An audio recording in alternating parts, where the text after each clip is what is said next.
Welcome to the next episode of my channel where I'll be taking up part 2 of the lesson Footprints Without Feet.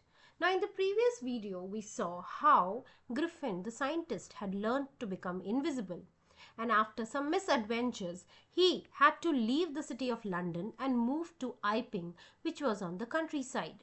Now for a stranger to appear at Iping in winter was something very unusual. So tongue started wagging. What does tongue started wagging mean? Everybody started to gossip about the sudden appearance of a city dweller in the countryside in winter, because in winters you don't go to a colder place. But the owner of the inn where he was staying was quiet. She had no problem with him. Who was the owner? Mrs. Hall. She had no problem at all with Griffin coming to her inn because he had already paid her in advance, and as we know, money shuts people.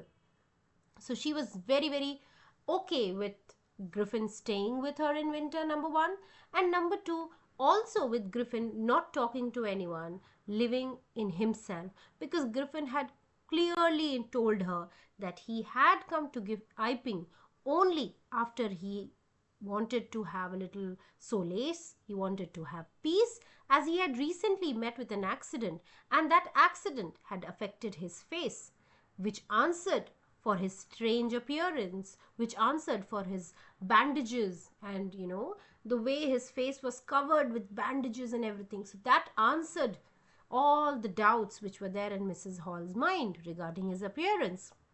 Anyways, for some days Mrs. Hall had no problem with him, but after some days the stolen money got over, and once the stolen money got over, Griffin now tried to buy more and more time from Mrs. Hall to pay his rent, making an excuse that his money or his check is on the way.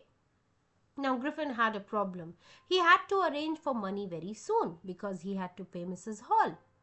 Now, one thing let me make very clear, that Griffin was always inside his room. He never let anyone even peep into his room.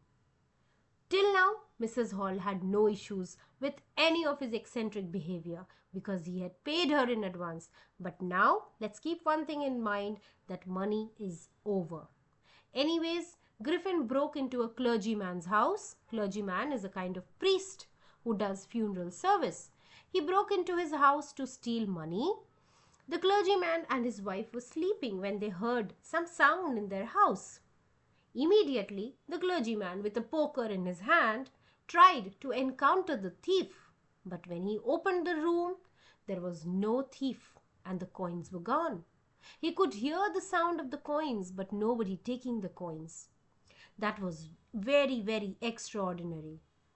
Now, that same day, Mrs. Hall saw Griffin's door ajar, Griffin's door open, and she thought it was best chance for her to enter into his room and peep around. Why did she become so detective-like now? Because now she's getting more and more agitated with Griffin for not paying the money. Before that, she would have never dared to do that. So when she entered the room, she saw that the bedclothes were cold. That means he had not slept in. His bandages were lying on the bed. Maybe this was the first time she would have seen him without bandages. But in some time, what happened? She heard a sniff near her ears. And the same chair, first the hat flew at her, the hat of Griffin flew at her.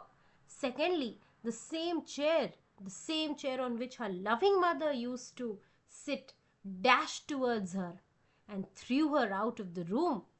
As soon as she was thrown out of the room, the door was locked behind her.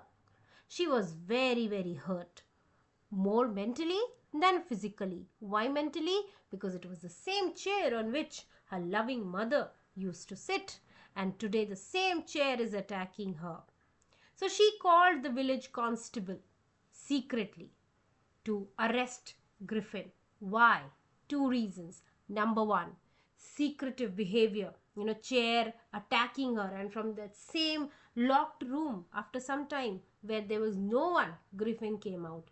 And secondly, the news of the robbery at clergyman's house spread in the village. So they put two and two together. Okay, this is the strange person, and under very strange circumstances, the money was stolen. So they called the constable to arrest Griffin because they had a very strong suspicion on Griffin.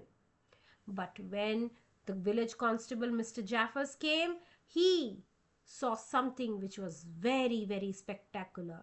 He saw a man getting invisible by and by. First, his bandages were removed, then whiskers and spectacles, and with each discarded item, the man was becoming more and more invisible. But Jaffers did not give up. He held on to him. He wanted to arrest him, but then that was highly, highly impossible. Very soon, Griffin was free because he had become completely invisible, and Jaffers was shooting here and there in the air, but Griffin was not hurt. Griffin just ran away. He disappeared into thin air. So I hope you have understood. Thank you.